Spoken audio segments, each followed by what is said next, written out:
اخلاق بھی ٹھیک ہوں اور ہمارے معاملات بھی ٹھیک ہوں، اور ان دو چیزوں میں اللہ معاف کرے، پھر اسلام بھی گیا، پھر تبلیغ بھی گئی، پھر سب کچھ گیا۔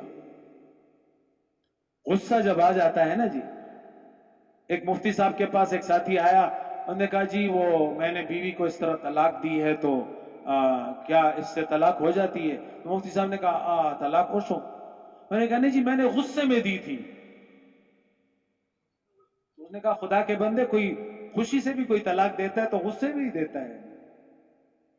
غصہ جب آ جاتا ہے نا، آدمی کی عقل اس سے دور ہو جاتی ہے۔ دو آدمی جب آپس میں تکرار کرتے ہیں، برا بھلا کہتے ہیں، گالی دیتے ہیں، برا بھلا کہتے ہیں، تو ایک آدمی جب بولتا ہے تو فرشتہ اس کو کہتا ہے کہ تو خاموش ہو جا بس، یعنی اس کی طرف سے فرشتہ اس کو جواب دیتا ہے، اور اس بندے کو کہتے ہیں کہ بس تو خاموش رہے، میں جواب دے رہا ہوں۔ لیکن جب اس بندے نے اس کو جواب دے دیا تو فرشتہ کیا کہتا ہے؟ اب تمہارا اپنا کام ہے، کرو جو کرنا ہے۔ اللہ تعالیٰ نے ہمارے ساتھ قدم قدم پہ فرشتے لگا رکھے ہیں، یہاں بھی فرشتہ ہے، یہاں بھی فرشتہ ہے، تعلیم میں بیٹھے ہزاروں فرشتے ہیں، نماز میں آ رہا ہے فرشتوں کے ماحول میں، قرآن پڑھ رہا ہے فرشتوں کے ماحول میں، قدم قدم پہ فرشتے ہیں۔ بیت الخلاء کی دعا کے بارے میں لکھا ہے، ہم کیا دعا پڑھتے ہیں؟ اللہم انی اعوذ بک من الخبث والخبائث، اے اللہ میں گندگیوں، پلیدیوں اور شیطان اور نفس کے وسائس اور ان سے کیا کرتا ہوں؟ پناہ مانگتا ہوں، جنات سے پناہ مانگتا ہوں۔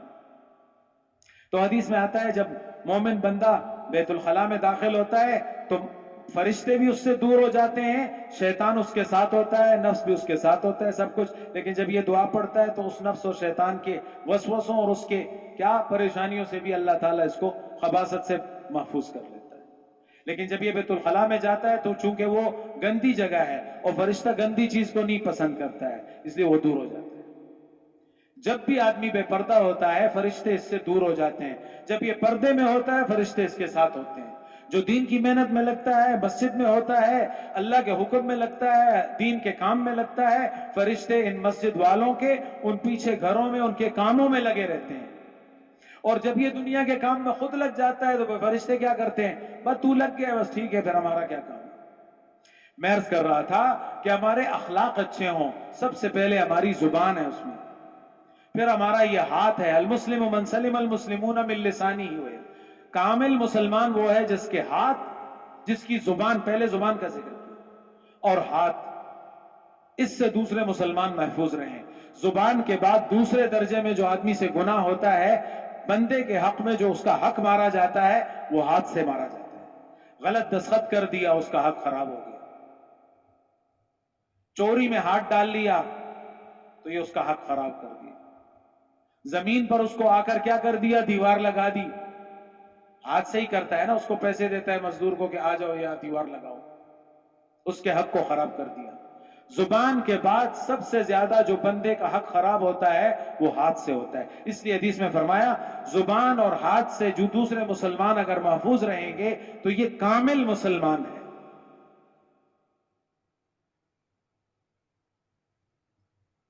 حضور صلی اللہ علیہ وسلم کے اخلاق غیروں کے ساتھ بھی ایسے تھے، ایسے اخلاق تھے کہ وہ ان کے اخلاق کو دیکھ کر مسلمان ہو رہے ہیں۔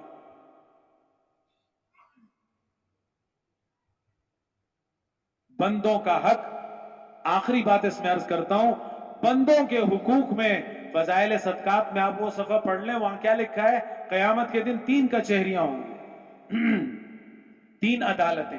ایک عدالت کون سی ہوگی؟ جس میں اللہ کے حق ہیں۔ اللہ کے حقوق میں تو اللہ تعالیٰ چاہیں گے جس کو معاف کر دیں گے، اللہ جس کو چاہیں گے عذاب دے دیں گے۔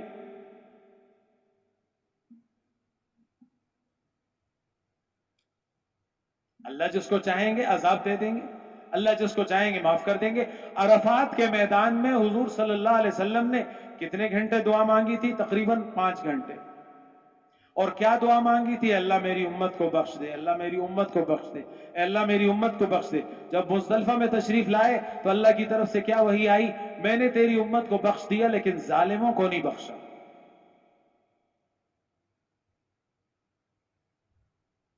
مزدلفہ میں حضور صلی اللہ علیہ وسلم پھر دعا میں لگ گئے، اے اللہ میری امت کے ظالموں کو بھی بخش دے، ظالموں کو بھی بخش دے، ظالموں کو بھی بخش دے۔ جب اندھیرا ختم ہوا اللہ کی طرف سے وہی آئی، میں نے تیری امت کے ظالموں کو بھی بخش دیا. لیکن حدیث میں کیا آتا ہے کہ اس کا تعلق حقوق العباد سے، حقوق اللہ سے ہے کہ اللہ تعالیٰ اپنے بندوں میں سے جس کو چاہیں گے معاف کر دیں گے، جس کو چاہیں گے سزا دیں گے.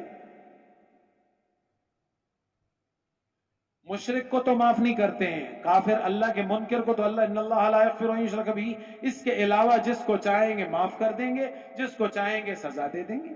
ایک عدالت. دوسری عدالت کس کی ہوگی؟ یعنی ایک عدالت میں فیصلہ ہو جائے گا کہ ان مشرکین کو اللہ کے حقوق میں ایک عدالت ان کی لگے گی، جو مشرک ہوں گے ان کے بارے میں تو دوزخ کا فیصلہ ہو جائے گا.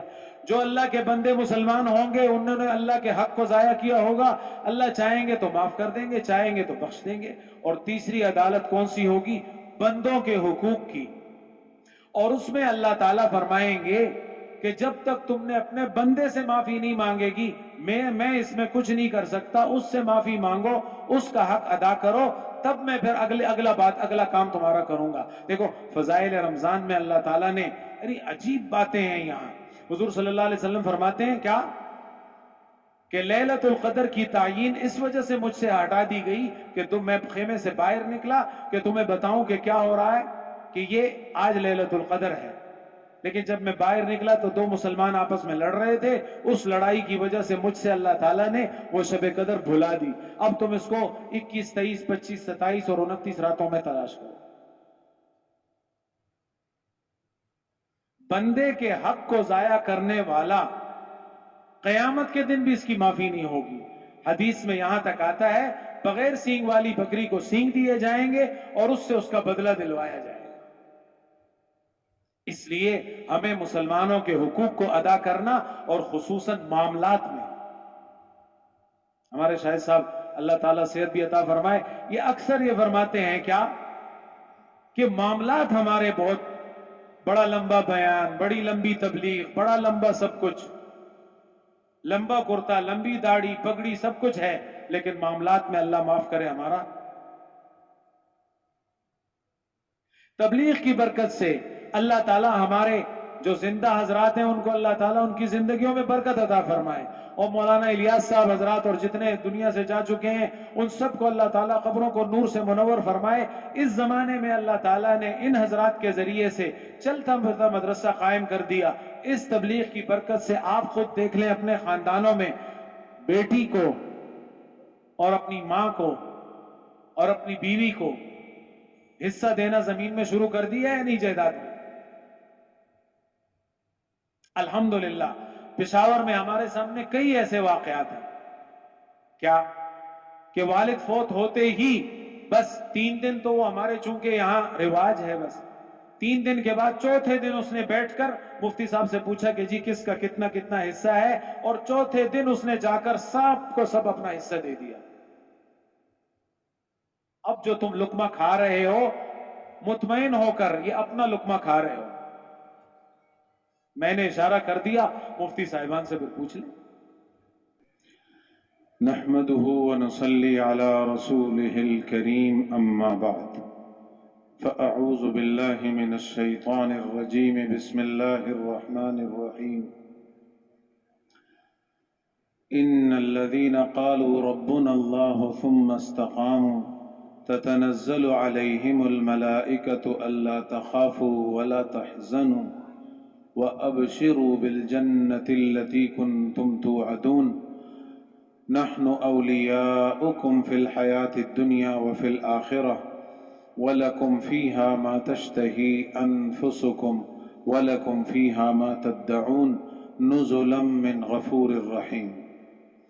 وقال رسول الله صلى الله عليه وسلم لا يؤمن أحدكم حتى يكون هواه تبعا لما جئت به.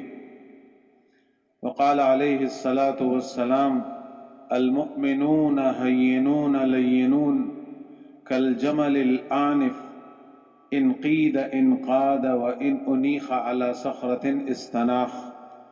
وقال عليه الصلاة والسلام نظر الله امرأ سمع مقالتي فحفظها ووعاها ثم أداها كما سمعها فرب مبلغ أوعى من سامع او كما قال علیہ الصلوۃ والسلام۔ محترم بھائیو، دوستو، بزرگو، یہ دنیا کی زندگی تھوڑی سی ہے، چند دن کی ہے، عارضی ہے، ختم ہونے والی ہے، اور موت پر یہ زندگی ختم ہو جائے گی، اور مرنے کے بعد کی زندگی وہ ہمیشہ کی ہے، نہ ختم ہونے والی ہے، جہاں موت کو بھی موت آ جائے گی۔ اسی لیے اللہ تعالیٰ نے اس دنیا کی زندگی کو تھوڑا سا سامان، متاع الدنیا قلیل، اور یہ بھی فرمایا کہ متاع الغرور، دھوکے کا سامان، اور آخرت کی زندگی کے لیے دار البقا، ہمیشہ کا گھر، ہمیشہ کی زندگی۔ وہاں موت کو بھی موت آ جائے گی۔ جنت میں جانے والوں کو جنت میں جانے والوں کو یہ اعلان کیا جائے گا کہ تم ہمیشہ کے لیے جنت میں رہو، اب یہاں سے نکلنا نہیں ہے، تو وہ خوشیاں منائیں گے، مبارکباد دیں گے دوسرے کو۔ اور جو اللہ کے منکر اور کافر ہوئے، ان کے لیے ہمیشہ کی دوزخ کا فیصلہ ہو جائے گا۔ ان کو بھی یہ اعلان سنا دیا جائے گا کہ اب تم ہمیشہ کے لیے یہاں دوزخ میں رہو، یہاں سے نکلنا نہیں ہے۔ تو وہ ارمان، افسوس، ناکامی، بربادی، خسران، ہلاکت، یہ چیخیں ماریں گے۔ اور پھر یہ کافر لوگ مسلمانوں کی جنتوں اور مسلمانوں کے ان اعمال اور ایمان والوں کے اعمال کے بدلوں کو جب دیکھیں گے تو یہ کیا کہیں گے کہ کاش ہم مٹی ہوتے،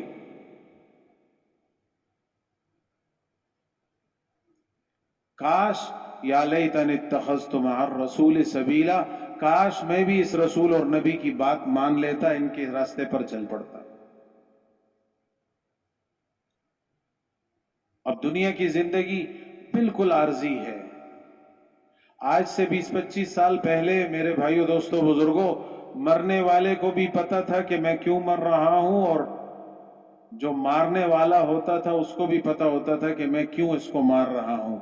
قیامت کی علامات میں یہ لکھا ہے کہ قیامت کے قریب قاتل کو یہ نہیں پتا ہوگا کہ میں کیوں مار رہا ہوں، اس کو کیوں قتل کر رہا ہوں، اور مقتول کو یہ نہیں پتا ہوگا کہ میں کیوں قتل ہو رہا ہوں۔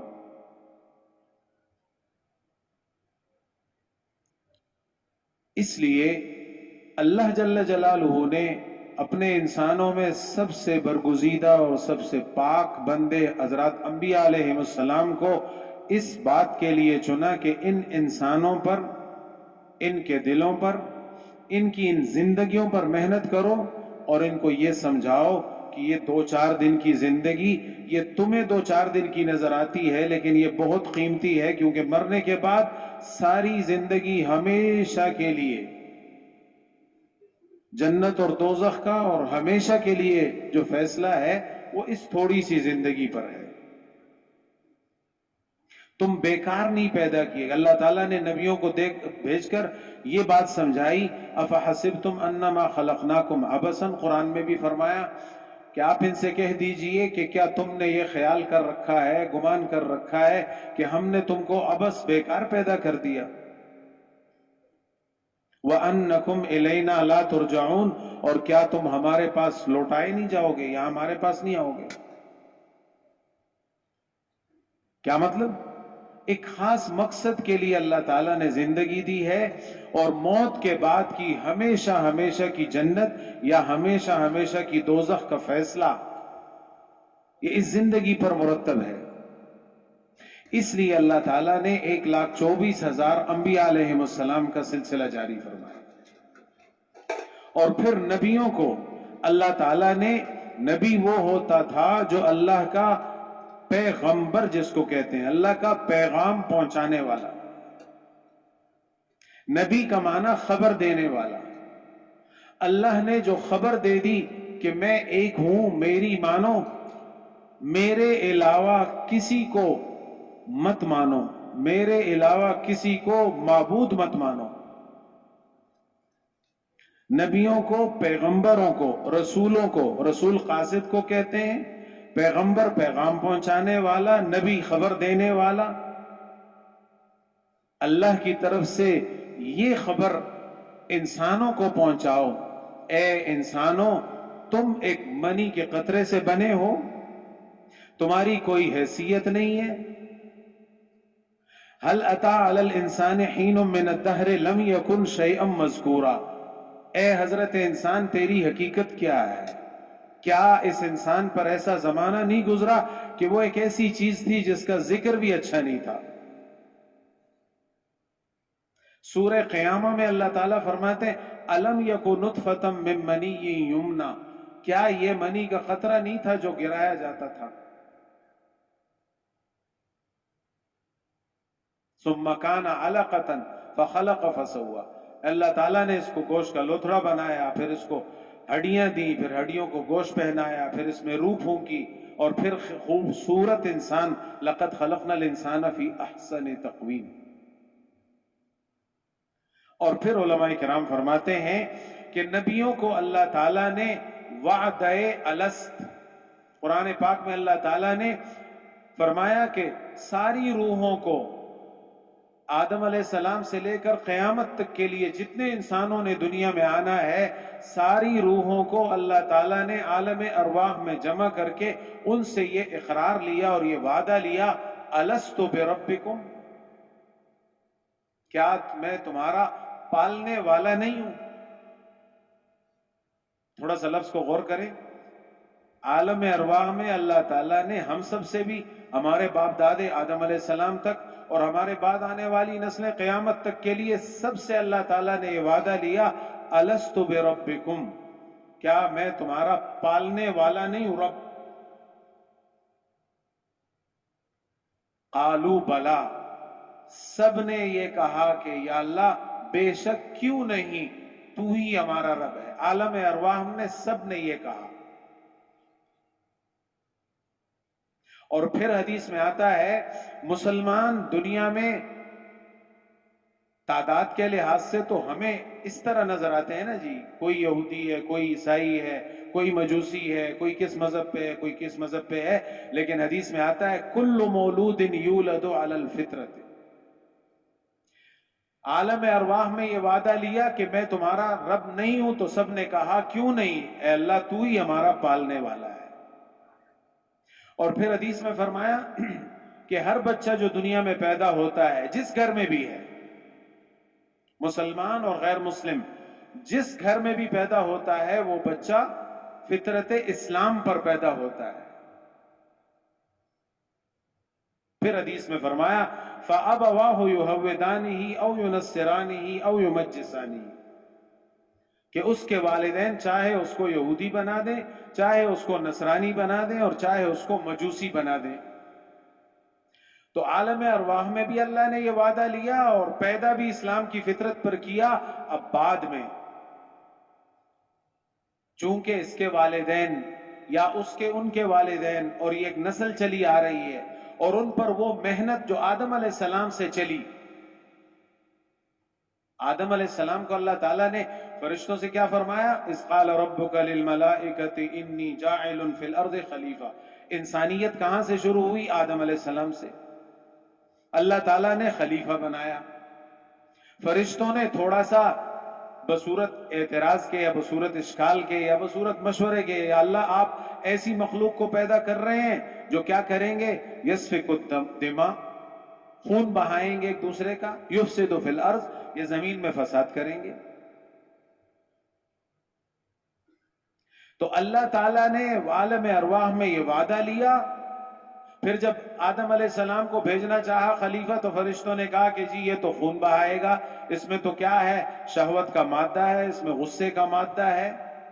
لیکن اللہ تعالیٰ نے کیا فرمایا کہ ہر بچہ، حضور صلی اللہ علیہ وسلم فرماتے ہیں اللہ جس بچے کو بھی پیدا کرتا ہے دنیا میں فطرت اسلام پہ پیدا کرتا ہے. پھر اللہ تعالیٰ نے نبیوں کا سلسلہ جاری فرما کر آدم علیہ السلام کو اپنا خلیفہ بنا کر یہ دے کر بھیجا کہ وہ وعدہ جو میں نے ان سے لیا تھا اس کی ان کو یاد دہانی کراؤ. اب ہر نبی نے آ کر انسانوں کو یہ سمجھانے کی کوشش کی کہ دیکھو تم سب نے اللہ سے وعدہ کیا ہے کہ اے اللہ تو ہمارا پالنے والا ہے رب. یہ دنیا میں موت تک کے لیے جس نے رب کو پہچان لیا وہ کامیاب ہو کر چلا گیا. دیکھیں ہم سب جتنے بیٹھے ہیں ماشاءاللہ سب سمجھدار ہیں. ہم یہ بات سوچیں کہ اگر کوئی انسان جس کے پاس دنیا کی کوئی نعمت نہیں ہے اور ایمان ہے اور وہ دنیا سے ایمان کے ساتھ چلا گیا تو ہم سب کا عقیدہ کیا ہے کہ دنیا سے کامیاب ہو کر چلا گیا. اعمال صالحہ تو بات کی بات ہے نا جی, نماز روزہ حج زکات اعمال تو بعد میں ہے, ایمان کا مسئلہ ہے. اور اگر ساری دنیا ایک انسان کے پاس آ گئی, پاکستان کا نہیں, 2-3 ملکوں کا نہیں, 50 ملکوں کا نہیں, پوری دنیا کا بادشاہ بن گیا. سکندر ذوالقرنین ساری دنیا کا بادشاہ تھا.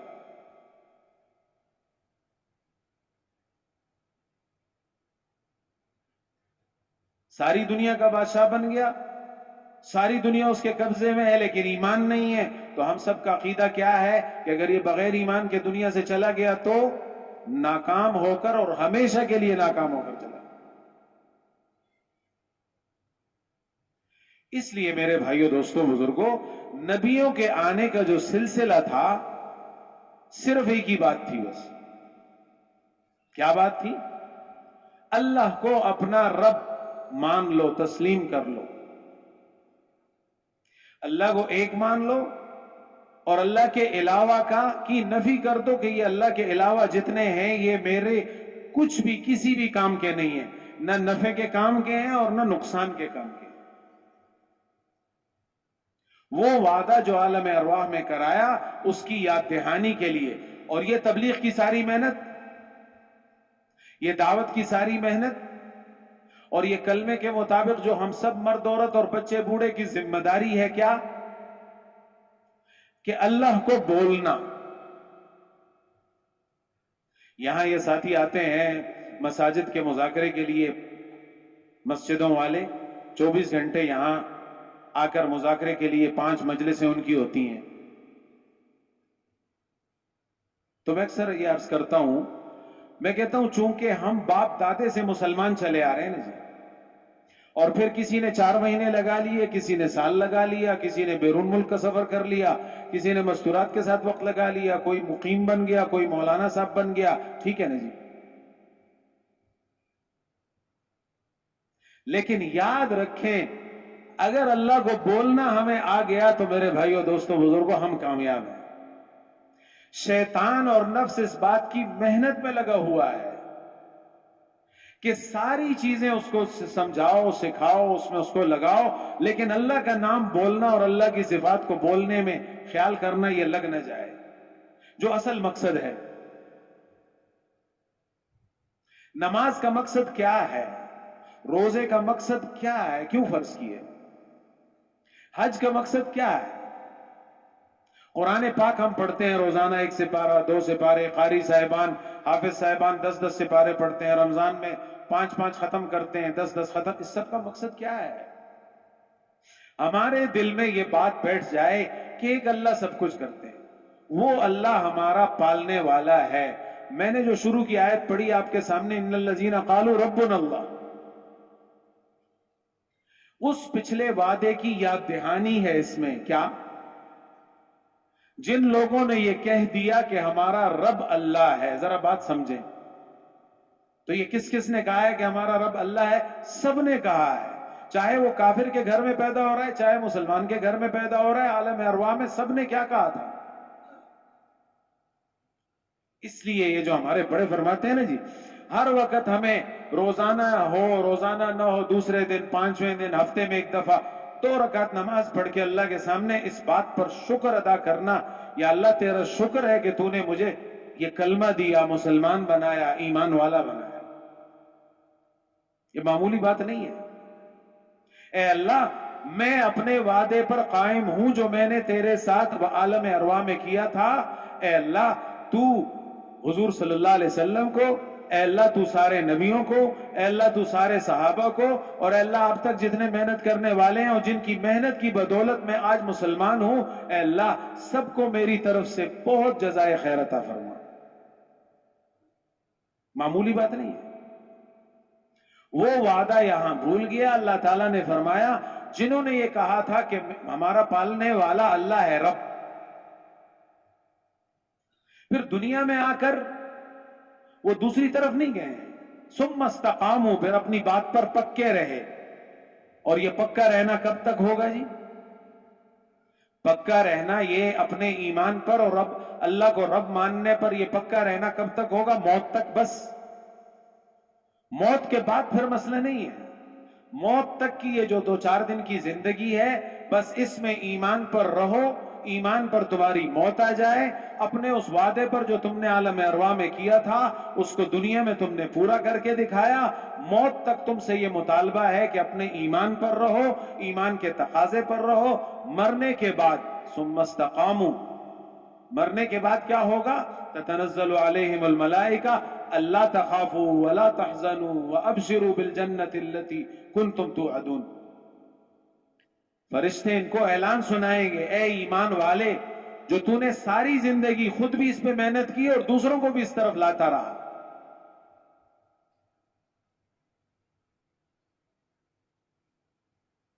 مضبوط اس پر جمع رہا، بڑی تیرے اوپر بارش بھی آئی، ہوا بھی آئی، ہر قسم کی باتیں بھی آئیں، کانوں میں سننے کے لیے تجھے ہر قسم کی باتیں سننے کو ملی، آنکھوں سے دیکھنے کو تجھے دنیا میں دجال جب قیامت کے قریب آئے گا تو کیا کرے گا؟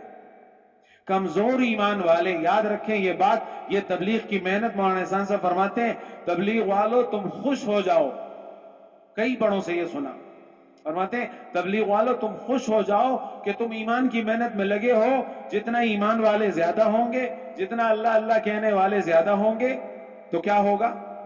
قیامت پیچھے ہوتی جائے گی۔ حدیث میں آتا ہے جب اللہ اللہ کہنے والا ایک بھی دنیا پر ہوگا قیامت نہیں آئے گی۔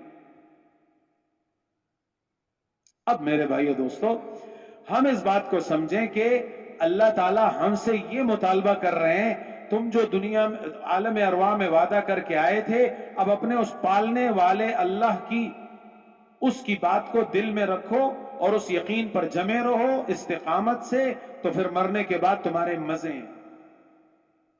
اللہ تخافوا ولا تحزنوا، علماء فرماتے ہیں لا تخافوا کا معنی یہ ہے کہ تم کوئی خوف مت کرو۔ کیا خوف؟ آگے قبر کے اندھیرے میں جا رہا ہوں، کیا ہوگا؟ کچھ بھی نہیں، مزے ہیں وہاں، روشنیاں ہی روشنیاں، خوشبوئیں خوشبوئیں، 500 فرشتوں کے ساتھ تیرے لیے جنت کا بستر آئے گا، تیری روح قبض ہوگی، قبر تیرے لیے حد نگاہ تک کھل جائے گی۔ اے ایمان والے، جنت کی طرف سے کھڑکی کھل جائے گی، خوشبوئیں اور ہوائیں آئیں گی۔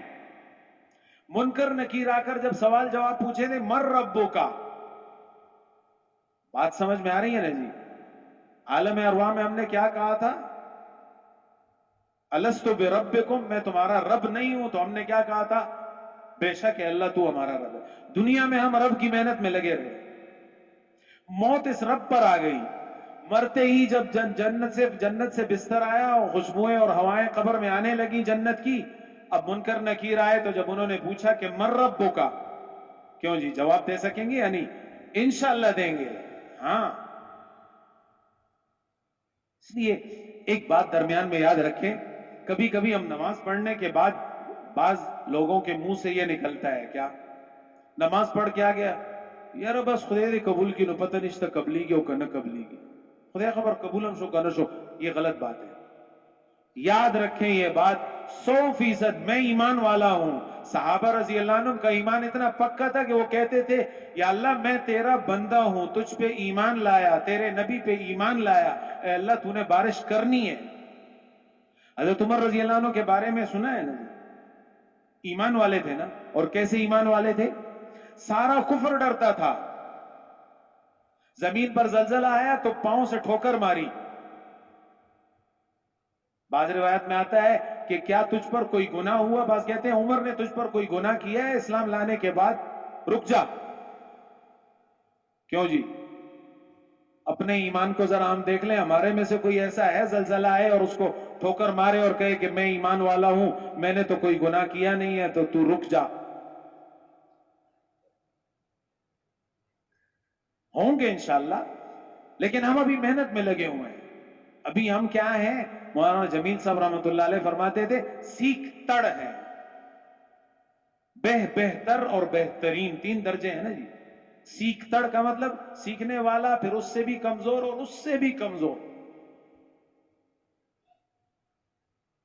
اس لیے جب اس کو قبر میں رکھا جائے گا اور جب اس سے منکر نکیر پوچھیں گے من ربک, تو یہ کیا کہے گا, ربی اللہ.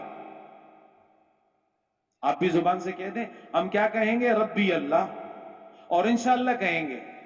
ہاں, یقین سے بات کریں. جب بھی کسی کو دعوت دیں اپنے دل کے یقین سے بات کریں. یہ مضبوط بات ہے, یہ میری بات نہیں ہے, یہ اللہ رسول کی بات ہے.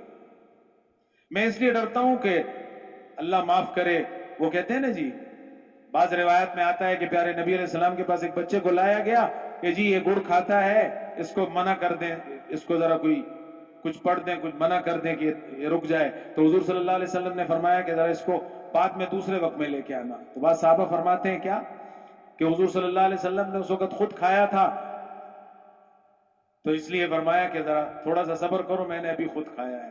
تو پشتوں میں ہمارے ہاں یہ مثال مشہور ہے, کیا, پخپلے گوڑا کھوڑے لے رہا. اس لیے میرے بھائیو دوستو بزرگوں, ہم ہیں کچے, لیکن اللہ کی ذات پر ہمارا یقین پکا ہونا چاہیے. ہم نے نماز پڑھی, ہماری نماز کمزور ہے, لیکن اللہ پر یقین ہمارا پکا ہونا چاہیے. میں نے قرآن اللہ کا کلام پڑھا, فضائل اعمال میں ہے نا, ھذا کلام ربی. میں نے روزہ رکھا, میں اللہ کا بندہ ہوں, میں اللہ پر ایمان لایا ہوں, میں محمد صلی اللہ علیہ وسلم پر ایمان لایا ہوں, میں ان کی امت کا, آخری امت کا ایک بندہ ہوں. اے اللہ میں بہت کمزور ہوں, میرا ایمان بھی کمزور ہے, لیکن اے اللہ تو طاقتور ہے, تو احکم الحاکمین ہے, تو رب العالمین ہے, تو وہ رب ہے جو میں نے ہر نماز میں تجھے بولا ہے. اے اللہ تو وہ رب ہے, تو وہ پالنے والا ہے کہ میں نے مجمع میں بھی بولا ہے, میں نے ایک آدمی کو بھی بولا ہے, میں نے اپنی بیوی کو بھی بولا ہے کہ میرا پالنے والا اللہ ہے. میں نے باہر ملکوں میں جا کر حبشیوں کو بھی بولا ہے. کیوں جی, مجمع میں بہت سارے ہوں گے نا, حبشیوں کو آپ نے بولا ہے کہ نہیں کہ ایک اللہ سب کچھ کرتے ہیں. اس لیے میرے عزیز بھائیوں, جب یہ قبر میں رکھا جائے گا, تو جب یہ من ربک کا سوال جواب, ما دینوں کا, من نبیوں کا کے سوال جواب ہو جائیں گے, تو حدیث میں آتا ہے کہ فرشتہ اس سے کہے گا, نم کا نومت العروس, اب تو سو جا, ایسے سو جا جیسے پہلی رات کی دلہن سوتی ہے. یہ حدیث کے الفاظ ہیں. یہ کس کے لیے ہے یہ فضیلت؟ وہ جو اس وعدے کو جو کر کے آیا ہے اس پر یہاں محنت کر رہا ہے. محنت کسی اور چیز پہ نہیں کر رہا ہے. کیوں جی, ہم کس چیز پہ محنت کر رہے ہیں؟ ہر آدمی اپنے آپ کو خود دیکھ لے, کسی سے پوچھنے کی ضرورت نہیں ہے. گرمی ہے نا جی, پسینہ سب کو آ رہا ہے نا, ہر آدمی قیامت کے دن بھی ہر آدمی اپنی پسینے, ہم میں سے ہر آدمی اپنے پسینے میں بیٹھا ہوا ہے نا جی. کیوں جی, میرے اوپر پسینے آ رہے ہیں تو آپ کے پسینے تو میرے کام میں تو اپنے پسینے میں ڈوبا ہوں. ہم میں سے جو محنت کر رہے ہیں وہ کیا محنت کر رہے ہیں اور کس چیز کی محنت کر رہے ہیں؟ کہیں ہم غلط چیز میں تو نہیں لگے ہوئے. مقصد میرا کیا ہے اور میں کس میں لگا ہوا ہوں؟ اگر اس استغفار اور اس کیفیت اور اس گناہ پر ہم نے توبہ کر لی, گناہ پر استغفار نہیں, گناہ پر ہم نے توبہ کر لی, اے اللہ میری توبہ, آج کے بعد میں غلط سمت میں جا رہا تھا, غلط طرف جا رہا تھا. دنیا میں محنتیں کئی چل رہی ہیں. یہ جتنے 40-50 سال کے جو ساتھی ہیں جن کی عمر 60 سال ہے, آج سے 20-30 سال پہلے کتنا فرق تھا اور آج کے دن کیا فرق ہے؟ مسلمان کا کیا حال ہے, اور پھر ہمارے تبلیغ والے ماشاءاللہ جو ہمارا کیا حال ہے, اور دنیا کا کیا حال ہے. محنت جو ہماری ہے, ہمیں اللہ معاف کرے. اس گناہ کبیرہ پر ہم اللہ سے معافی مانگیں اور آنسو بہائیں. یہ سمجھنے کی چیز ہے.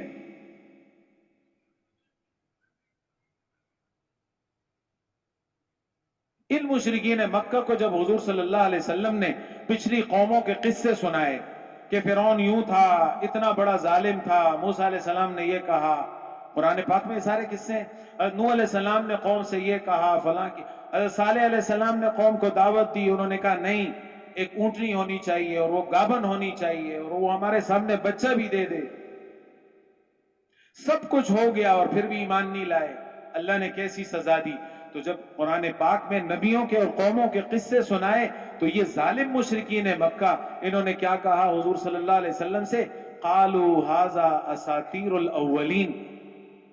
انہوں نے حضور سے کہا اے محمد یہ تو ہمیں پچھلے لوگوں کے قصے کہانیاں سنا رہا ہے. کہانی اور ہوتا ہے اور حقیقت اور ہوتی ہے. اور پھر ایک جگہ جب انہوں نے حضور صلی اللہ علیہ وسلم نے یہ سنایا کہ دیکھو ان کا یہ حشر ہوا, عالم ارواح میں رب کہہ کے آئے اور یہاں بھٹک گئے بتوں کی طرف اور درختوں کی طرف اور آگ کی طرف اور پتہ نہیں کس کس بے دینی میں چلے گئے, اللہ کے غیر میں لگ گئے.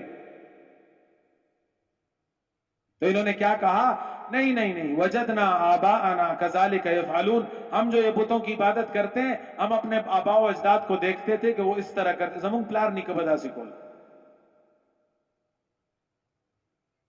ہمیں اللہ نے ایک محنت دی ہے اور ہم ایک محنت کے لیے دنیا میں آئے ہیں. خیال کریں قدم اٹھاتے ہوئے اگر ہماری سوچ غلط ہے, اگر ہمارا دیکھنا غلط ہے, اگر ہمارا سننا غلط ہے, اگر ہمارا بولنا غلط ہے تو دل تو ان چیزوں کے ساتھ متعلق ہے. مولانا احسان صاحب ہمیشہ اپنے بیان میں اکثر یہ فرمایا کرتے تھے دل کی مثال تالاب کی ہے جو 4 نالیوں کی پر مشتمل ہے. 4 نالیوں سے پانی آ رہا ہے, اس میں 3 نالیوں سے صاف پانی آ رہا ہے, 1 نالی سے گندا پانی آ رہا ہے. تو کیا خیال ہے تالاب کا سارا پانی گندا ہوگا یا نہیں؟ وہ 3 والا ٹھیک ہوگا اور وہ 1 والا ایک طرف میں گندا ہوگا؟ نہیں کہ جی یہ سارے تالاب کا پانی. دل کی طرف یہ 4 راستے جا رہے ہیں. اگر اللہ کو رب کو چھوڑ کر کسی اور چیز میں لگا ہوا ہے تو میرے بھائیوں دوستوں بزرگوں, آنکھ سے کسی اور چیز میں لگا ہے تو اس راستے سے اللہ کا غیر اندر جا رہا ہے. کان سے اگر اللہ کے غیر کو سن رہا ہے تو اس راستے سے, کان کے راستے سے دل میں کیا جا رہا ہے؟ اللہ کا غیر جا رہا ہے. بولنے کے راستے سے اگر اللہ کے غیر کو یہ بولتا ہے, یعنی بعض چیزیں بڑے افسوس سے یعنی یہ کہنا پڑتی ہیں, کہنا نہیں چاہیے لیکن کہنا پڑتی ہیں کہ جی فلاں موسمیات والوں نے کہا کہ کل بارش ہوگی تو بس وہ کہتے ہیں بارش کا امکان ہے. میرے جیسا مولوی آدمی بھی کیا کہتا ہے, مفتی صاحب, قاری صاحب اور ماشاءاللہ وقت لگایا ہوا کیا کہتے ہیں, صبا و باران کی گی. ہاں کتنے یعنی افسوس کی ضرورت ہے اور کتنا اس پر ہمیں استغفار کرنا چاہیے. کیا ہم زبان سے بول رہے ہیں, کیا سن رہے ہیں زبان سے؟ میں بول رہا ہوں آپ نے سن لیا, میں نے بھی بولا ہے نا آپ نے سن لیا. تو 2 راستے سے دل کی طرف یہ چلے گئے. سوچ ہماری کیا ہے؟ ریڈی والا بھی یہ سوچتا ہے کہ ایسی بڑی بلڈنگ ہو اور 3 چھت گھر ہو اور بنگلہ ہو, سوچ میری ہے. بیچ رہا ہوں میں ٹماٹر اور سوچ میری یہ ہے. اپنی سوچ کو ہم ٹھیک کریں, اپنی زبان کو, اپنے کان کو, اپنی آنکھوں کو. یہ راستے ہیں دل میں جانے والے. اور پھر حضور صلی اللہ علیہ وسلم کی جو عملی زندگی ہے وہ اس کا مظہر ہے. حضور صلی اللہ علیہ وسلم نے جو اللہ کی بڑائی سنائی اور اللہ تعالیٰ کی بڑائی کو انہوں نے جو عملی طور پہ دکھایا. صحابہ رضی اللہ عنہ کی ایسی تربیت کی کہ اللہ کے نام کے, دیکھیں حضرت عمر رضی اللہ عنہ کے بارے میں کیا آتا ہے کہ صحابہ رضی اللہ عنہ میں یہ مشہور تھا کہ جب کسی معاملے میں پھنس جاؤ, کسی مقدمے میں حضرت عمر رضی اللہ عنہ امیر المومنین کے سامنے آ جاؤ اور تم اس سے یہ کہہ دو کہ اللہ کے لیے مجھے معاف کر دو, تو اگر حضرت عمر رضی اللہ عنہ نے تلوار اٹھائی ہوئی ہے یا بڑے غصے میں ہے تو ایک دم کہتے اچھا چلو معاف ہے. اللہ کا نام, وہ اللہ ہمارا پالنے والا ہے. نماز میں جو پڑھ رہا ہوں کیوں پڑھتا ہوں؟ وہ اللہ جس نے مجھے پیدا کیا, وہ اللہ جس نے مجھے صحت دی, وہ اللہ جس نے مجھے یہ سب کچھ دیا, اس اللہ نے مجھے کہا ہے کہ اقیم الصلاۃ, اس لیے میں نماز پڑھتا ہوں تاکہ وہ اللہ اور رب مجھ سے راضی ہو جائے. روزہ میں کیوں رکھتا ہوں؟ تاکہ وہ اللہ جو میرا رب ہے, پالنے والا ہے, اس رب کے لفظ کی ہم مشق کریں. یہ پوچھنے کی بات نہیں ہے. ہم میں سے ہر آدمی اپنے گریبان سے پوچھے, اپنے آپ سے پوچھے, آج میں نے آج کا دن صبح 5 سوا 5:20 پہ نمازیں ہو رہی ہیں نا, تہجد میں ایک آدمی اٹھا ہے, نماز میں اٹھا ہے, 5 بجے سے لے کر ابھی یہ 7:30 8 بج گئے ہیں, 12-13 گھنٹے ہو گئے ہیں. اس 12-13 گھنٹے میں نے اللہ کو رب کہہ کر کتنی دفعہ پکارا ہے, یا کسی کو میں نے کہا ہے کہ ہمارا پالنے والا اللہ ہے, بس خود پتہ چل جائے. نماز میں کھڑے ہو کر کیا میری یہ کیفیت ہے, اے اللہ میں تیرا بندہ ہوں, یہ تیرا حکم ہے, تو نے اپنے نبی کو حکم دیا, تیرے نبی نے نماز پڑھی ہے, تیرے نبی نے فرمایا اس دیہاتی کو جس کا رکوع سجدہ قوما جلسہ ٹھیک نہیں تھا, اس کے آخر میں فرمایا صلو کما رأیتمونی اصلی, اے اللہ میں تیرے سامنے تیرے نبی کی سکھائی ہوئی اور صحابہ کی سکھائی ہوئی نماز پڑھ رہا ہوں, اے اللہ تو مجھ سے راضی ہو جا. اس کیفیت سے کیا میں نے نماز پڑھی؟ قرآن کی تلاوت میں روزانہ کرتا ہوں اس کیفیت کے ساتھ کہ قرآن کے سامنے بیٹھ کر کیا کہا, اے اللہ تو میرا رب ہے, میں نے تجھ سے عالم ارواح میں وعدہ کیا, تو میرا رب ہے, میں اب بھی مسلمان ہوں, تیرے رب ہونے کا مجھے کیا ہے دل سے یقین ہے, اے اللہ تو رب, تو پروردگار, اور یہ تیرا کلام میں اس کو پڑھ رہا ہوں, اس کے ہر حرف پر تیرے نبی نے 10 نیکیوں کا وعدہ کیا ہے, یقیناً وہ ملے گی, لیکن اے اللہ یہ تیرا کلام ہے, تیرے کلام کو میں رب ہونے کی حیثیت سے پڑھ رہا ہوں, اے اللہ تو مجھ سے راضی ہو.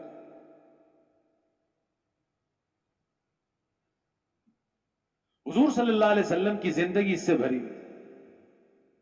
جتنی موقع محل کی دعائیں, کبھی آپ نے غور کیا ہے؟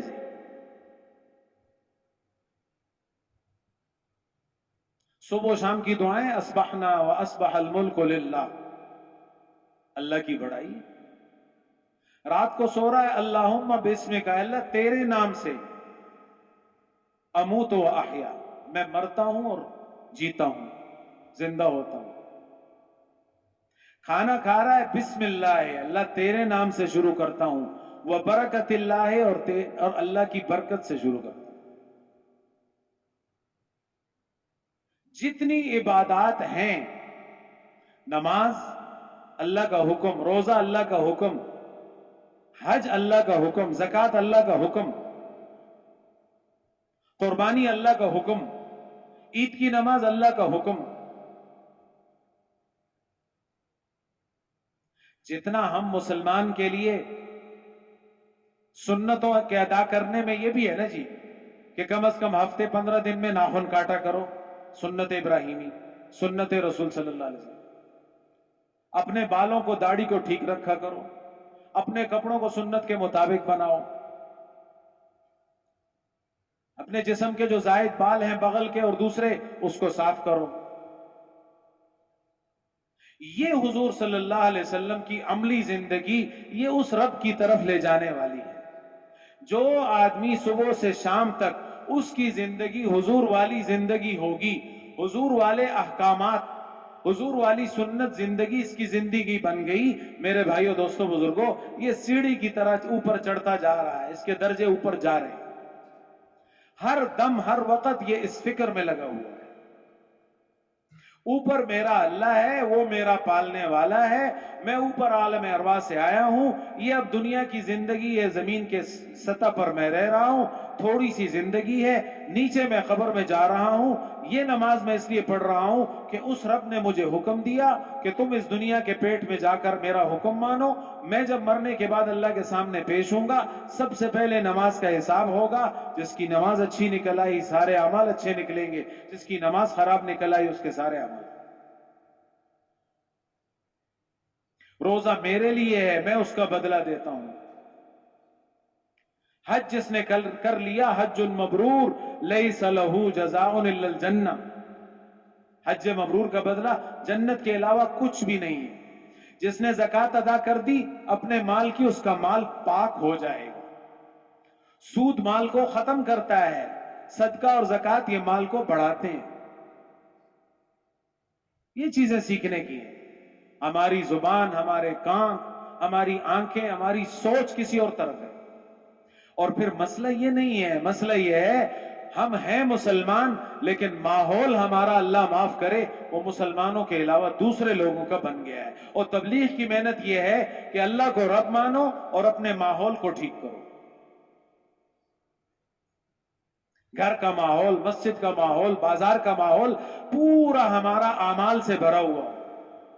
زبان سے میری اللہ کے علاوہ کی بات نہ نکلے، قبر کے علاوہ میری زبان سے بات نہ نکلے، آخرت کے علاوہ میری زبان سے بات نہ نکلے. آنکھ میری غلط نہ دیکھے. آج ہم جتنے بیٹھے ہیں میرے سمیت، آج میں نے آنکھ کتنی غلط استعمال کی ہے بس پتہ چل جائے. آج میرے کانوں نے کتنی ایسی چیزیں جس سے اللہ ناراض، رسول اللہ ناراض، کتنی میں نے ایسی باتیں سنی ہیں.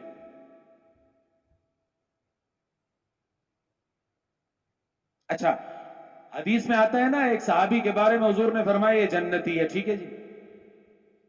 وہ صحابی کہتے ہیں میں ان کے پیچھے گیا، 3 دن ان کے ساتھ رہا. میں نے اس سے پوچھا کہ یار تو بتا، تیرے بارے میں نبی صلی اللہ علیہ وسلم نے فرمایا کہ جنتی ہے اور میرے تیرے عمل میں تو کوئی فرق ہے نہیں، جو عمل تو کرتا ہے وہ میں بھی کرتا ہوں، تو فرق کیا ہے؟ اس نے کہا میں رات کو سب کو سونے کے وقت معاف کر دیتا ہوں. یہ سنی ہے نا جی حدیث؟ ٹھیک ہے، یعنی لوگوں کے ساتھ میں اپنی طرف سے اپنا معاملہ ٹھیک کر کے سو جاتا ہوں. اور جو آدمی سونے کے وقت اپنے اللہ سے معاملہ ٹھیک کر لے، کیوں جی کیا خیال ہے؟ اس کے مزے ہوں گے؟ قیامت کے قریب ایک آدمی صبح مسلمان ہوگا، شام کو کافر ہوگا، شام کو مسلمان ہوگا، رات کو سوئے گا مسلمان اور صبح ہوتے ہی وہ کافر ہو چکا. یہ حدیث کے اندر. اگر ہمارے یہ 4 چیزیں پابندی میں آ گئی، دین میں سختی نہیں ہے، دین میں پابندی ہے. یہ زبان، یہ آنکھیں اور یہ کان اور یہ سوچ اگر ہماری دین والی بن گئی، دین کو سننا، دین کو بولنا، دین کو دیکھنا اور دین کو سوچنا، یہ 4 راستے اگر ہمارے ٹھیک ہو گئے میرے بھائی دوستو، سب معاملہ ٹھیک ہے. یہ جتنے اعمال ہیں، نماز ہے، ذکر ہے، تلاوت ہے، استغفار ہے، موقع مال کی دعائیں ہیں، بندوں کے حقوق کو ادا کرنا ہے، ان سب کا مقصود کیا ہے؟ ان سب کا خلاصہ کیا ہے؟ کہ آپ کے کان، آنکھیں، دل اور آپ کے ہاتھ اور یہ سارا جسم آپ کا کس میں آ جائے؟ کنٹرول میں آ جائے. اور کس کے کنٹرول میں؟ اللہ کے اور رسول اللہ کے کنٹرول میں آ جائے. بس یہ تبلیغ کی محنت ہے اور یہ ساری بھاگ دوڑ اسی کے لیے. لیکن بنیاد لا الہ الا اللہ ہے اور محمد الرسول اللہ، یہ بالکل آخر تک اس سب پہ چلنا ہے. اور ایک بات اور یاد رکھیں، جو آدمی سنت کا پابند ہوگا، یہ بات بھی یاد رکھیں، جو آدمی نماز میں، روزے میں، ذکر میں، شادی بیاہ میں، کھانے پینے میں، 24 گھنٹے کی زندگی میں وہ جتنا سنت کی طرف قریب ہوتا جائے گا، نفس اور شیطان کو اتنی ہی تکلیف ہوگی. ایک بات سمجھ میں آ گئی نہیں؟ جو آدمی جتنا سنت کے قریب ہوگا، نفس اور شیطان کو اتنی ہی تکلیف ہوگی اور وہ اس کو ہٹانے کی کوشش کرے گا. لیکن یہ تبلیغ کے ماحول میں، یہ دینداری کے ماحول میں بڑا ہو رہا ہے. دینداری کا ماحول اس نے اپنے دائیں بائیں بنا لیا ہے. ایئر کنڈیشن کمرے میں جب آدمی سوتا ہے تو اس کی دیواریں بھی ٹھنڈی ہوتی ہیں نا جی، اور اس کے تکیے بھی ٹھنڈے ہوتے ہیں، اس کا نیچے کارپیٹ بھی ٹھنڈا ہوتا ہے، وہاں اگر جگ گلاس پڑا ہے وہ بھی ٹھنڈا ہے، پردے جو لٹکے ہوئے وہ بھی ٹھنڈے ہیں. اس کو کہتے ہیں ماحول. ماحول کہتے ہیں دائیں بائیں، ارد گرد. ماحول اس کو کہتے ہیں ارد گرد. یہ جو بارش کی دعا ہے نا، اللہم حوالینا ولا علینا، اس کا معنی کیا ہے؟ اے اللہ اس کو ہمارے دائیں بائیں باہر بھیج دے اور ہمارے اوپر اس کو نہ برسا. ماحول تو اس کا ماحول جب ٹھنڈا ہو گیا، ساری چیزیں ٹھنڈی ہو گئی. ماحول اس وقت ہماری یہ مسجد میں گرمی ہے نا جی، دیوار بھی گرم، ممبر بھی گرم، یہ مائک بھی گرم، سب گرم ہے. اگر ہمارا ماحول، میرے بیوی، میرے بچے، میری دکان، میرے دائیں والی دکان، میرے بائیں والی دکان، میرے بازار میں سامنے والی دکان، اگر یہ دیندار ہوں گے، دینداری کا ماحول بن گیا، تو ان سب کی آنکھیں بھی دیندار، ان کے کان بھی دیندار، اس کا سارا جسم دیندار، اس کی بیوی دیندار، اس کے بچے دیندار، سب دیندار ہو جائیں گے۔ اب وہ ماحول بنانے سے بنتا ہے۔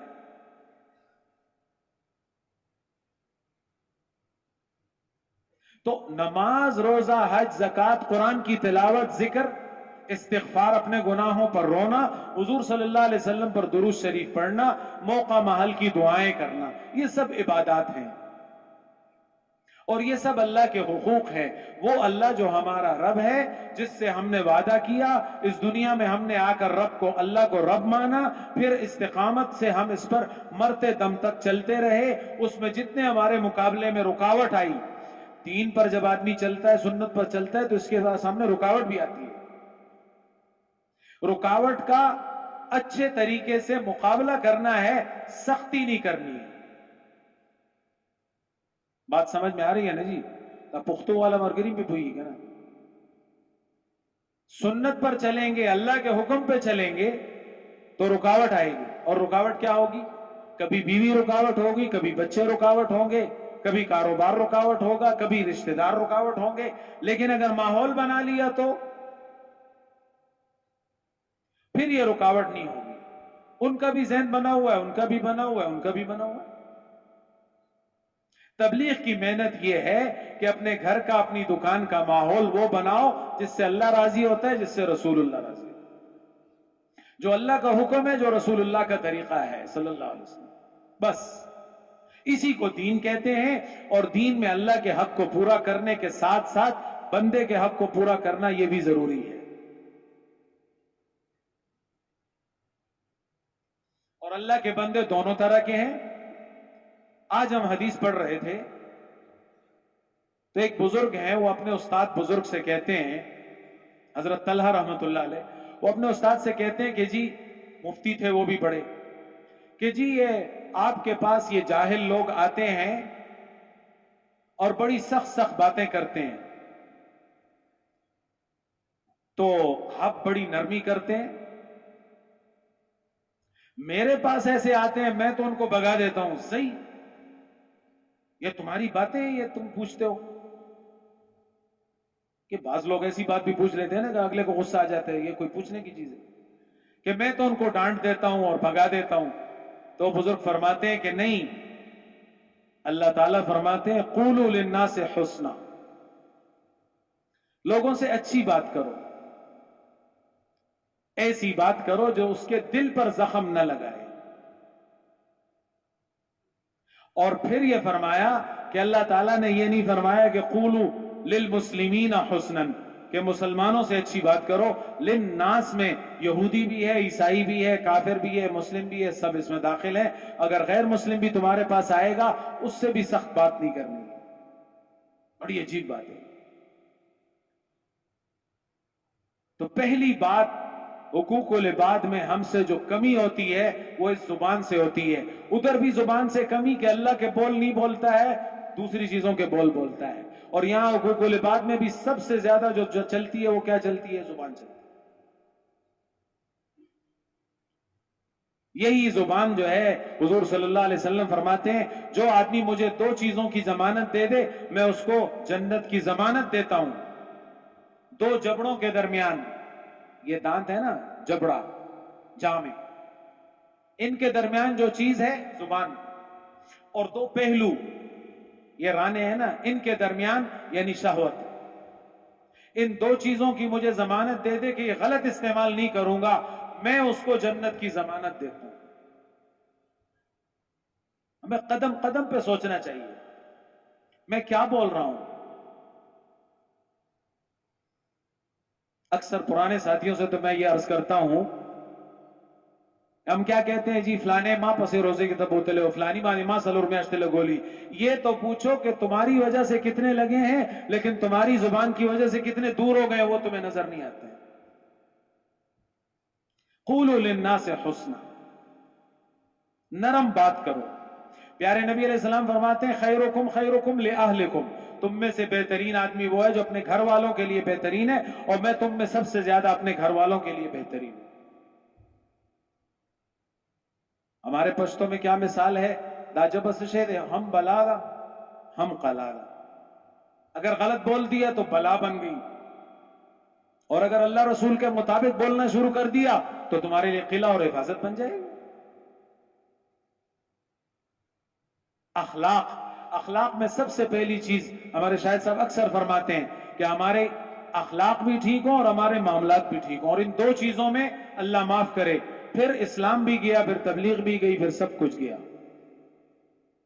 غصہ جب آ جاتا ہے نا جی، ایک مفتی صاحب کے پاس ایک ساتھی آیا، انہوں نے کہا جی وہ میں نے بیوی کو اس طرح طلاق دی ہے تو کیا اس سے طلاق ہو جاتی ہے؟ تو مفتی صاحب نے کہا طلاق خوش ہو؟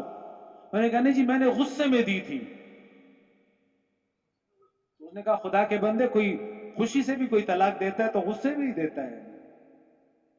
غصہ جب آ جاتا ہے نا، آدمی کی عقل اس سے دور ہو جاتی ہے۔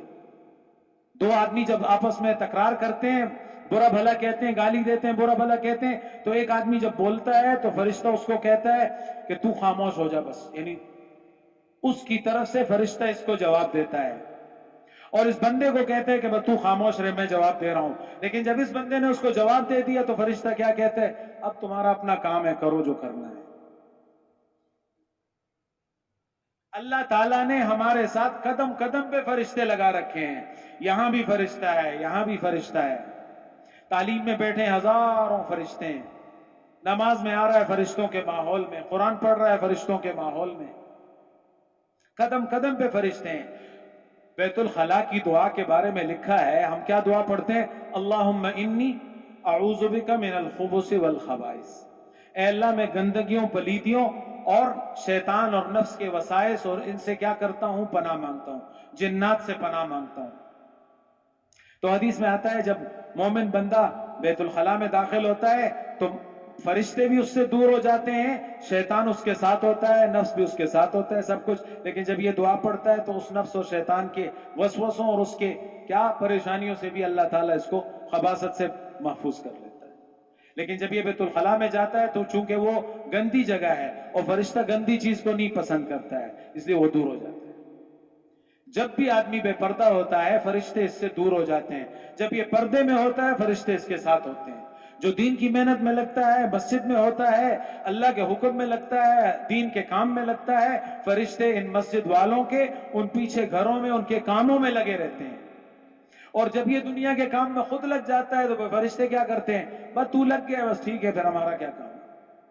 میں عرض کر رہا تھا کہ ہمارے اخلاق اچھے ہوں، سب سے پہلے ہماری زبان ہے اس میں، پھر ہمارا یہ ہاتھ ہے، المسلم من سلم المسلمون من لسانہ ہوئے، کامل مسلمان وہ ہے جس کے ہاتھ، جس کی زبان، پہلے زبان کا ذکر کیا، اور ہاتھ، اس سے دوسرے مسلمان محفوظ رہیں۔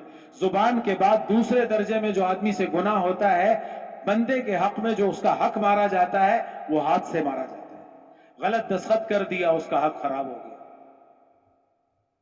چوری میں ہاتھ ڈال لیا تو یہ اس کا حق خراب کر دیا۔ زمین پر اس کو آ کر کیا کر دیا؟ دیوار لگا دی۔ ہاتھ سے ہی کرتا ہے نا، اس کو پیسے دیتا ہے مزدور کو کہ آ جاؤ یا دیوار لگاؤ، اس کے حق کو خراب کر دیا۔ زبان کے بعد سب سے زیادہ جو بندے کا حق خراب ہوتا ہے وہ ہاتھ سے ہوتا ہے۔ اس لیے حدیث میں فرمایا زبان اور ہاتھ سے جو دوسرے مسلمان اگر محفوظ رہیں گے تو یہ کامل مسلمان ہے۔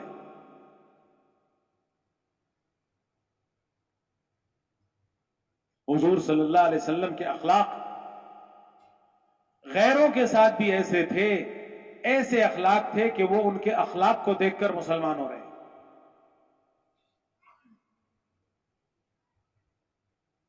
بندوں کا حق، آخری بات اس میں عرض کرتا ہوں، بندوں کے حقوق میں فضائل صدقات میں آپ وہ صفحہ پڑھ لیں، وہاں کیا لکھا ہے؟ قیامت کے دن 3 کچہریاں ہوں گی، 3 عدالتیں۔ ایک عدالت کون سی ہوگی؟ جس میں اللہ کے حق ہیں۔ اللہ کے حقوق میں تو اللہ تعالیٰ چاہیں گے جس کو معاف کر دیں گے، اللہ جس کو چاہیں گے عذاب دے دیں گے۔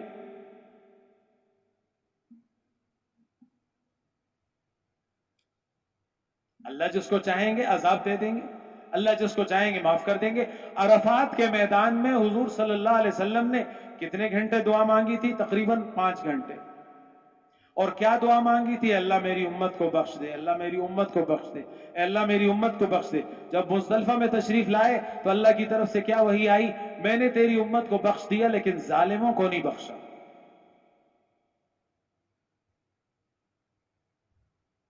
مزدلفہ میں حضور صلی اللہ علیہ وسلم پھر دعا میں لگ گئے، اے اللہ میری امت کے ظالموں کو بھی بخش دے، ظالموں کو بھی بخش دے، ظالموں کو بھی بخش دے۔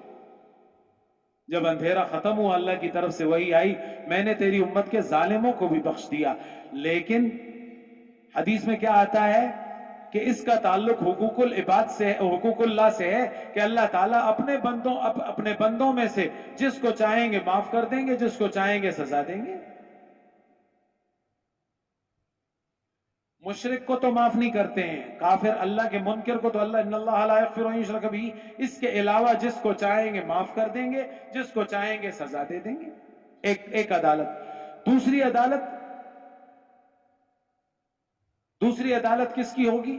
یعنی ایک عدالت میں فیصلہ ہو جائے گا کہ ان مشرکین کو اللہ کے حقوق میں ایک عدالت ان کی لگے گی، جو مشرک ہوں گے ان کے بارے میں تو دوزخ کا فیصلہ ہو جائے گا، جو اللہ کے بندے مسلمان ہوں گے انہوں نے اللہ کے حق کو ضائع کیا ہوگا، اللہ چاہیں گے تو معاف کر دیں گے، چاہیں گے تو بخش دیں گے۔ اور تیسری عدالت کون سی ہوگی؟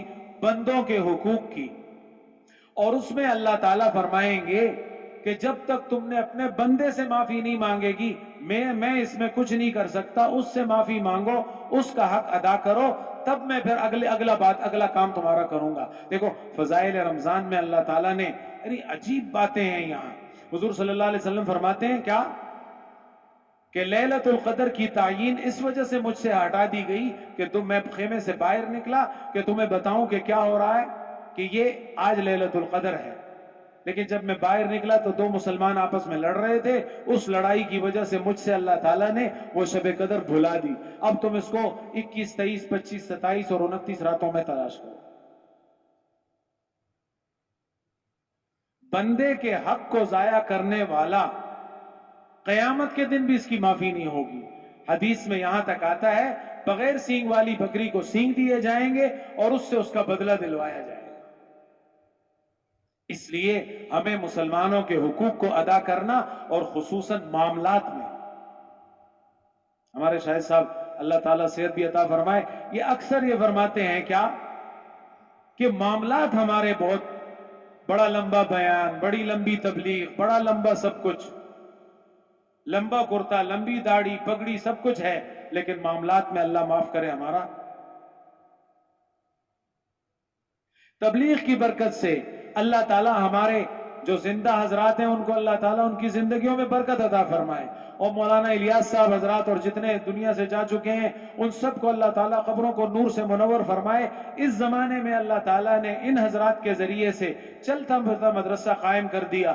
اس تبلیغ کی برکت سے آپ خود دیکھ لیں اپنے خاندانوں میں بیٹی کو اور اپنی ماں کو اور اپنی بیوی کو حصہ دینا زمین میں شروع کر دیا ہے نہیں جائیداد میں؟ الحمدللہ پشاور میں ہمارے سامنے کئی ایسے واقعات ہیں کیا کہ والد فوت ہوتے ہی بس 3 دن تو وہ ہمارے چونکہ یہاں رواج ہے، بس 3 دن کے بعد چوتھے دن اس نے بیٹھ کر مفتی صاحب سے پوچھا کہ جی کس کا کتنا کتنا حصہ ہے، اور چوتھے دن اس نے جا کر سب کو سب اپنا حصہ دے دیا۔ اب جو تم لقمہ کھا رہے ہو مطمئن ہو کر یہ اپنا لقمہ کھا رہے ہو۔ میں نے اشارہ کر دیا، مفتی صاحبان سے پھر پوچھ لیں۔ تبلیغ کی برکت سے اللہ تعالیٰ نے حقوق العباد میں جو سب سے بڑا حق کیا ہے، اپنی بیٹی کو، اپنی بیوی کو، اپنی والدہ کو، ان کو حصہ دینا، یہ ہمارے ہاں نہیں تھا۔ الحمدللہ اللہ نے جو فرمایا، رسول اللہ نے جو فرمایا، اس کو تبلیغ کی برکت سے، اس محنت کی برکت سے اللہ تعالیٰ نے وجود عطا فرما دیا۔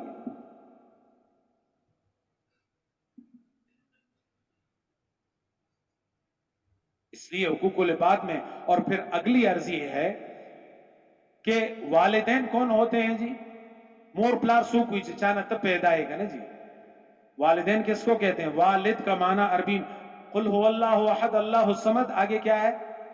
لم یلد ولم یولد، یہ بھی ولد سے ہے۔ لم یلد، نہ اللہ کی کوئی اولاد ہے، ولم یولد، نہ اللہ نے کسی کو جنا، اللہ کی کوئی اولاد نہیں ہے، ولم یولد، اور نہ اللہ کسی کی اولاد ہے۔ تو والد کس کو کہتے ہیں؟ جس سے تو پیدا ہوا، اور تو کیا ہے؟ اپنے والد کی اولاد ہے۔ اور پھر اپنے والد کو کیا کہتا ہے کہ تیرے بال سفید ہو گئے بابا جان، تجھے سمجھ نہیں آ رہی ہے۔ والدہ کو کیا کہتے ہیں کہ بوڑھی ہو گئی ہے، یہ میری بیوی اس سے پریشان ہوتی ہے، اس لیے ایسا کرتے ہیں، میری والدین جو ہیں یہ دونوں بیچارے بوڑھے ہو گئے، ان کو ذرا الگ سے کمرہ بنا دیں تاکہ یہ جو کھانسی ان کو ہوتی ہے اس سے ہمیں تکلیف ہوتی ہے۔ اور اللہ کے بندے، قرآن پاک کیا کہتا ہے؟ حملتہ امہ کرہا ووضعتہ کرہا وحملہ وفصالہ 30 شہرا۔ 3 باتیں اللہ نے فرمائی ہیں۔ تجھے پیٹ میں 9 مہینے اٹھا کے رکھا بڑی تکلیف سے، ووضعتہ کرہا، اور تجھے بڑی تکلیف میں جنا ہے، بڑی تکلیف میں تجھے پیدا کیا ہے۔ وحملہ وفصالہ 30 شہرا، 2.5 سال تک تجھے دودھ پلاتی رہی ہے، اور تو آج کہتا ہے کہ تیرے بال سفید ہو گئے۔ قرآن پاک میں اللہ تعالیٰ نے اپنے نام کے ساتھ رکھا ہے والدین کو، کیا فرمایا؟ وَقَضَىٰ رَبُّكَ أَلَّا تَعْبُدُوا إِلَّا إِيَّاهُ۔ اللہ یہ تمہیں فیصلہ کر کے دیتا ہے، قاضی صاحب، قضا ربک، تمہارا رب کیا فیصلہ کرتا ہے؟ اللہ تعبدوا الا اياه، صرف ایک اللہ کی عبادت کرو۔ وبالوالدین احسانا، والدین کے ساتھ احسان فرمایا ہے، حق نہیں فرمایا ہے۔ 100 روپے دے دیے، کھانا دے دیا، کپڑے دے دیے، یہ احسان نہیں ہے، یہ اس کا حق ہے۔ احسان کرو۔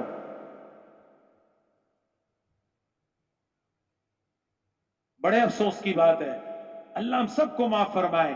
اس جگہ آ کر پھر اللہ معاف کرے، ہم سے دین بھی گیا، تبلیغ بھی گئی، سب کچھ گیا۔ نہیں، اللہ قیامت کے دن پوچھیں گے۔ صحابی کے بارے میں آتا ہے نا کہ اس کی روح نہیں نکل رہی تھی، بعض ایک بزرگ کا لکھتے ہیں کہ ان کے بارے میں آتا ہے روح نہیں نکل رہی تھی، تو انہوں نے پوچھا کہ جی اس کی والدہ کو بلاؤ۔ والدہ کو بلایا تو کہ جی آپ اس سے ناراض تو نہیں ہیں؟ ہاں جی میں ناراض ہوں، کہ اس کو معاف کر دو، اس کی روح اٹکی ہوئی ہے۔ جب معاف کر دیا تو روح نکل گئی۔ یہ معمولی باتیں نہیں ہیں۔ یہ کلام کس کی ہے؟ اللہ کا فرمان ہے، رسول اللہ کا فرمان ہے۔ آنکھیں ہم بند نہ کریں اس پر، اس لیے اپنے اخلاق کو بھی ٹھیک کریں اور اپنے معاملات کو بھی ٹھیک کریں۔ وعدہ جو کیا اس کو پورا کریں۔ مومن کی زبان بس یہ اللہ کے ہاں کیا ہے؟ پورے یہ کیا ہے؟ سٹیمپ ہے، یہ مہر ہے۔ بس جو بول دیا اس پر پکے رہو، یہ مومن کی نشانی ہے۔ اور منافق کی نشانی کیا ہے؟ جب وہ وعدہ کرتا ہے اس کی خلاف ورزی کرتا ہے۔ مومن کی نشانی بتائی، جب وہ بولتا ہے تو سچ بولتا ہے۔ منافق کی نشانی بتائی کہ جب وہ بولتا ہے تو جھوٹ بولتا ہے۔ مومن کی نشانی بتائی، جب اس کے پاس امانت رکھو تو وہ کیا کرتا ہے؟ اس میں خیانت نہیں کرتا۔ منافق کی نشانی یہ بتائی تمہیں نہ خانہ، جب اس کے پاس امانت رکھو کہ خیانت کرے۔ اس لیے ہم سب یہاں مجمع آج اگر ہم نے اللہ کے سامنے یہ 2 نیتیں کر لی، اے اللہ تیرے حقوق میں ہم سے جتنی کمی کوتاہی ہوئی اس کو بھی معاف کر دے، آج کے بعد اے اللہ میں تیرے حق کو ضائع نہیں کروں گا۔ دوسری یہ نیت کر لیں، اے اللہ آج تک مجھ سے جتنے رشتہ دار ناراض ہیں، جتنے میں نے اپنے رشتہ داروں کے حقوق میں حق تلفی کی ہے، اے اللہ تو بھی مجھے معاف کر دے، اور میں آج رات میں کیا پتہ میری موت آ جائے، کل اے اللہ چلو رات گزر گئی، کل اے اللہ میں ضرور ہر ایک کے پاس جا کر اس سے معافی مانگوں گا۔ وہ مجھ سے چھوٹا ہے، میں سفید ریش ہوں، وہ نوجوان ہے، لیکن میں نے اس کے حق کو ضائع کیا، میں نے اس کو برا بھلا کہا ہے، غلطی بھی اس کی ہے، پھر بھی میں معافی مانگتا ہوں۔ خیال کرنا، یہ حقوق کی بات جہاں آتی ہے تو حدیث کے آخری الفاظ یہ ہیں کیا کہ ایک حدیث تو پوری یہ چھوٹی حدیث ہے، البادئ بالسلام برئ من الکبر۔ حدیث میں فرمایا جو سلام سے ابتدا کرے گا تو وہ تکبر سے بری ہو جائے گا۔ تو جس 2 میں ناراضگی ہے، جو آدمی جا کر پہلے سلام کرے گا اللہ تعالیٰ اس کو تکبر سے پاک کر دیں گے، اللہ تعالیٰ اس کے ایمان کو پکا کر دیں گے۔ تکبر اللہ کی چادر ہے، ایمان یہ تیری صفت ہے۔ اس لیے سب یہ نیت کریں کہ انشاءاللہ آج کے بعد میں کسی مسلمان کے، خصوصاً والدین کے، خصوصاً پڑوسیوں کے، خصوصاً اپنی اولاد کے، خصوصاً اپنی بیوی کے، ان کے حقوق میں کسی میں بھی میں حق تلفی نہیں کروں گا۔ آج تک میں نے دیکھیں، ایک میں آپ کو چھوٹی سی بات سناتا ہوں، تھوڑی سی توجہ سے سن لیں۔ قرآن پاک میں یہ آتا ہے السارق والسارقۃ فاقطعوا ایدیہما، چوری کرنے والا مرد اور چوری کرنے والی عورت جب وہ پکڑے جائیں اور ان پر گواہی ہو جائے تو تم ان کے ہاتھ کو کاٹ دو۔ ٹھیک ہے جی، مسئلہ یہ ہے، مسئلہ سناتے نہیں ہے، میں آپ کو سمجھانے کے لیے سنا رہا ہوں۔ چور کے ہاتھ کو کاٹ دیا تو ہماری سمجھ تو یہ کہتی ہے نا، اس نے چوری کر لی، اس کا ہاتھ کٹ گیا، بس اس کا گناہ معاف ہو گیا، بس یہ ٹھیک ٹھاک ہو گیا۔ حالانکہ ایسا نہیں ہے، ایسا نہیں ہے۔ چوری کرنا کیا ہے؟ گناہ کبیرہ ہے نا، اور گناہ کبیرہ یہ اللہ کا حق ضائع کر رہا ہے نا۔ بندے کا حق ضائع کرنے پر تو اس کو دنیا میں سزا مل گئی، لیکن خیال کرنا مرنے کے بعد اللہ تعالیٰ اس سے چوری کا پوچھیں گے۔ یہ مطلب نہیں ہے کہ ہاتھ کٹ گیا تو بس ختم ہو گیا۔ ایک دفعہ کسی مسلمان کا حق خراب کر دیا، دنیا میں اس کا بدلہ دے دیا، ٹھیک ہے، پھر بھی اللہ سے معافی مانگنی پڑے گی، ایسا نہیں ہے۔ سمجھ میں آئی نا جی یہ بات؟ ہم مومن بندے کا، اپنے والدین کا، اپنے رشتہ داروں کا حق بھی ادا کر دیں، پھر اللہ کے سامنے 2 رکعت نماز پڑھ کے اللہ سے توبہ کر کے اپنے اس بڑے گناہ کو معاف کروا لیں، پھر معاملہ ٹھیک ہوگا۔ اور اخلاص کے ساتھ، دین کے ہر عمل میں اخلاص مطلوب ہے۔ اخلاص کے ساتھ اگر ہم ان اعمال میں لگیں گے، میرے بھائیوں دوستوں بزرگوں، اللہ کے ہاں بہت بڑا درجہ ہے۔ اور اگر بغیر اخلاص کے ہے تو اللہ معاف کرے، بس قیامت کے دن، بس یہ حدیث کا یہ چھوٹا سا لفظ ہے، قیامت کے دن اللہ تعالیٰ فرماتے ہیں میں اس کو شریک کے حوالے کر دوں گا کہ میرے لیے یہ عمل نہیں کیا تھا، جس کے لیے کیا تھا اس سے اس کا بدلہ لے۔